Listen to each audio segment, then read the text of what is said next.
Sir cataract या मोतियाबिंद किसे कहते हैं?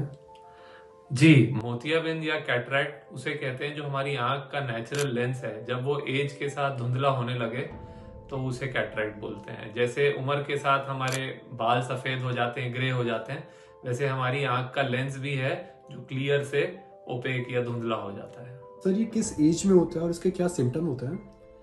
यूजुअली तो कैटरैक्ट ओल्ड एज में ज्यादा होता है, 50 साल 60 साल से ऊपर की उम्र के लोगों में। बट कुछ रेयर केसेस में कई बार ये पैदाइशी बच्चों में या कम उम्र में भी हो सकता है।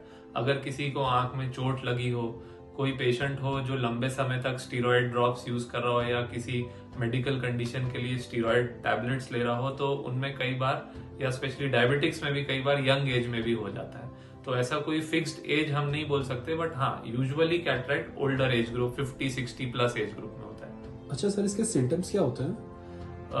मोस्टली पेशेंट को धुंधला दिखने लगता है। उसे अपने डेली एक्टिविटीज में, जैसे नाइट ड्राइविंग में दिक्कत आएगी, सामने से लाइट आएगी तो फैलेगी। कई पेशेंट्स को डबल विजन की प्रॉब्लम हो जाती है। और धीरे धीरे करके इसमें बेसिकली पेशेंट की जो दूर की नजर है वो कमजोर होने लगती है और उसका चश्मे का नंबर भी बार बार बदलने लगता है। और चश्मे के नंबर बदलने के बाद भी विजन उतना क्लियर नहीं रहता। इसका कोई दूसरा ऑप्शन सर्जरी के अलावा? जी, सर्जरी ही कैटरैक्ट का ट्रीटमेंट है। पेशेंट्स मुझसे पूछते हैं, सर कोई ऐसी मेडिसिन या कोई ऐसा तरीका बताइए जिसमें हमें ऑपरेशन की जरूरत ना पड़े, क्योंकि ऑपरेशन या सर्जरी वर्ड सुनते ही जाहिर सी बात है सबके मन में थोड़ा सा डर आता है। बट मैं आपको ये बताना चाहता हूँ कि कैटरैक्ट सर्जरी एक इतना फास्ट और सेफ और इफेक्टिव प्रोसीजर है कि इसमें पेशेंट्स को घबराने की बिल्कुल भी जरूरत नहीं है। तो कितने टाइप की होती है सच? तो पहले के जमाने में जो सर्जरी होती थी उसे कहते थे ECC या SICS, जिसमें कि मरीज की आंख में एक बड़ा सा चीरा लगता था और उसकी आंख का जो धुंधला लेंस है वो पूरा का पूरा हम बाहर निकाल के एक आर्टिफिशियल लेंस आंख में फिक्स कर देते थे। कई बार इसमें क्योंकि वो वुंड साइज बड़ा होता था तो हमें सूचर भी लगाने पड़ते थे। लेकिन आजकल जो हम सर्जरी करते हैं उसे बोलते हैं फेको एमल्सिफिकेशन। कई लोग इसे लेजर कैटरैक्ट सर्जरी भी बोलते हैं। इस सर्जरी में पेशेंट की आंख में कोई इंजेक्शन नहीं लगता, उसकी आंख में किसी पट्टी की भी आवश्यकता नहीं होती। एक बारीक 2 मिलीमीटर के इंसिजन से पेशेंट की आई का जो धुंधला लेंस है वो मशीन द्वारा हम बाहर निकाल लेते हैं और उसी माइनर से इंसिजन के थ्रू एक फोल्डेबल लेंस पेशेंट की आई में इम्प्लांट कर देते हैं। सर्जरी में आमतौर पे 10 से 15 मिनट लगते हैं और जैसा मैंने बताया इसमें पेशेंट्स को कोई पेन नहीं होता, क्योंकि उनका सबसे बड़ा डर वही होता है कि क्या सर्जरी में हमें पेन होगा। तो जो टेक्निक हम यूज करते हैं उसे कहते हैं टॉपिकल फेको एमल्सिफिकेशन।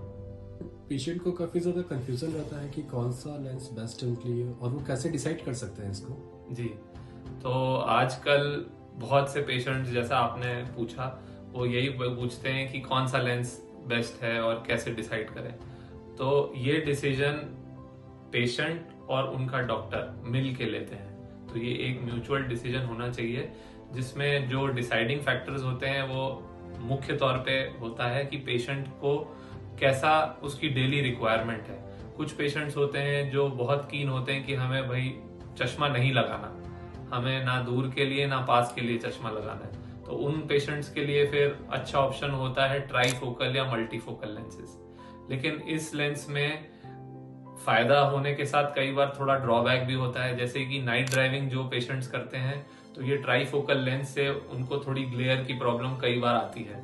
तो जो एक्टिव लाइफस्टाइल वाले होते हैं, यंग मेल्स हैं, उनके लिए ट्राईफोकल लेंस उतना सूटेबल नहीं होते। जो घरेलू हैं, हाउसवाइफ्स हैं, सीनियर सिटीजन हैं, उनके लिए ट्राईफोकल्स बहुत अच्छा ऑप्शन है। दूसरे टाइप के जो लेंसेज होते हैं उनको बोलते हैं EDOF lenses, extended depth of focus lens. ये ट्राईफोकल और मोनोफोकल के बीच का एक ऑप्शन है जिसमें कि पेशेंट को काफी हद तक चश्मे से इंडिपेंडेंस मिल जाती है। उनका डिस्टेंस और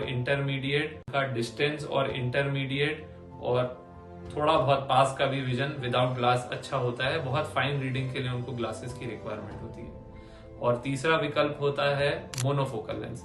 मोनोफोकल लेंस स्टैंडर्ड लेंस है, हर पेशेंट के लिए सूटेबल है।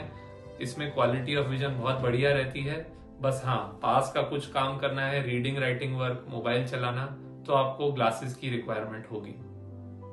ये सभी मोनोफोकल, ईडॉफ और ट्राईफोकल लेंसेज में हमें एक टोरिक वेरिएंट भी अवेलेबल होता है। तो टोरिक लेंस उन पेशेंट्स के लिए सूटेबल रहता है जिनकी आंखों में एस्टिग्मेटिज्म या सिलिंड्रिकल पावर होता है। तो जब हम उनकी सर्जरी की प्लानिंग करते हैं तो हम उनका लेंस पावर कैलकुलेशन करते हैं और ये डिसाइड करते हैं कि इन्हें टोरिक लेंस की आवश्यकता है या नहीं। दूसरा ऑफ कोर्स कॉस्ट एक बहुत मेजर फैक्टर है, क्योंकि ये लेंसेज की कॉस्ट बहुत वेरी करती है। इंडियन लेंसेज भी हैं, इंपोर्टेड भी हैं। कुछ लेंस थोड़े रीजनेबल चीप ऑप्शंस रहते हैं, कुछ लेंस एक्सपेंसिव रहते हैं। तो ये भी बहुत से पेशेंट्स के मन में सवाल रहता है कि क्या फर्क रहता है इन दोनों ऑप्शंस में। तो इजी वे में समझाने के लिए मैं अपने सभी पेशेंट्स को ये समझाता हूँ कि जब आप कोई टीवी या कोई मोबाइल लेने मार्केट में जाते हैं तो वहां पे भी आपको अलग अलग ऑप्शंस होते हैं। 10,000 का भी है मोबाइल और 1 लाख का भी है। तो उनमें दोनों में बेसिक फीचर्स तो सेम ही है, आपको बात करनी, मैसेज करने, ऐप चलाना। लेकिन जो कैमरे की क्वालिटी है, जो उनकी स्क्रीन की ब्राइटनेस है, जो मोबाइल की बैटरी लाइफ है, ये सब चीजें वेरी करती हैं। वैसे ही जब हम आई के अंदर यूज होने वाले लेंसेज की बात करते हैं तो इनमें जो क्वालिटी ऑफ विजन है, ऑपरेशन के बाद जो पेशेंट का शार्पनेस है, विजन की ब्राइटनेस, कलर कॉन्ट्रास्ट, ये सब चीजें मैटर करती हैं। तो पेशेंट की आई की कंडीशन कैसी है, उसकी रिक्वायरमेंट क्या है, वो क्या चाहता है, एक्सपेक्टेशंस क्या है उसकी। फिर डॉक्टर ये भी देख लेते हैं, कई बार पेशेंट्स ओवर एक्सपेक्टेशन वाले रहते हैं। जैसे अगर उनकी आई में कैटरेक्ट के अलावा कोई और डिजीज है, अगर उनका रेटिना हेल्दी नहीं है, उनका कॉर्निया हेल्दी नहीं है, तो फिर आपके डॉक्टर आपको उस हिसाब से सूटेबल लेंस बताएंगे। जी की एस्टिमेट कॉस्टिंग कितनी क्या जाती होगी? जी, ये भी वेरी करती है। हर सेंटर की, हर हॉस्पिटल, हर सर्जन की अपनी अलग एक फीस होती है, एक अलग पैकेजेस सिस्टम होता है। बट ब्रॉडली हमारे सेंटर में 20,000 से लेके 1,20,000 के बीच में हमारे सर्जिकल पैकेजेस हैं। तो एक लेंस की कॉस्ट इसमें रहती है। उसके अलावा क्योंकि पेशेंट्स को ये लगता है कि बस लेंस ही एक चीज है जो इम्प्लांट हो रही है, उसी की कॉस्ट डिसाइड करती है सर्जरी की कॉस्ट। बट ये बहुत एक मिसकंसेप्शन है। इसमें सर्जन का स्किल, सर्जरी में इस्तेमाल होने वाली कौन सी मशीन है, कौन सी टेक्निक है, ओटी में माइक्रोस्कोप कौन सा है, इक्विपमेंट कैसा यूज हो रहा है, सर्जन को कितना साल का एक्सपीरियंस है, स्किल है, ये सब चीजें भी उतनी ही इंपॉर्टेंट होती हैं, ना कि सिर्फ लेंस की कॉस्ट। तो ये सब फैक्टर्स मिलकर डिसाइड करते हैं कि आपका ओवरऑल सर्जरी का पैकेज क्या होगा। सर पोस्ट सर्जरी क्या होती है और उसका प्रिकॉशंस कैसे, क्या लेना चाहिए अपन को? तो जैसा मैंने पहले बताया, अब हम जो टेक्निक यूज करते हैं, टॉपिकल फेको, बिना इंजेक्शन, बिना पट्टी वाला ऑपरेशन, उसमें पेशेंट इमीडिएटली अपना रूटीन पे वापस लौट सकते हैं। सिर्फ 1 वीक के लिए हम उनको एडवाइस करते हैं कि फेस में पानी नहीं लगाएं, गले के नीचे नहाएं, head bath, face wash 1 week avoid करें। लेडीज हैं तो किचन का काम थोड़ा अवॉइड करें। कोई एक्सरसाइज या जिमिंग है तो 1 वीक के लिए अवॉइड करें। इसके अलावा टीवी देखना, ड्राइव करना, मोबाइल चलाना, पढ़ना लिखना, वॉक करना, ये सब चीजें आप सर्जरी के नेक्स्ट डे से ही शुरू कर सकते हैं। अगर आप जैसे वर्क पे जाना है तो आप नेक्स्ट डे या 2-3 दिन की छुट्टी के बाद अपने रूटीन वर्क में भी लौट सकते हैं।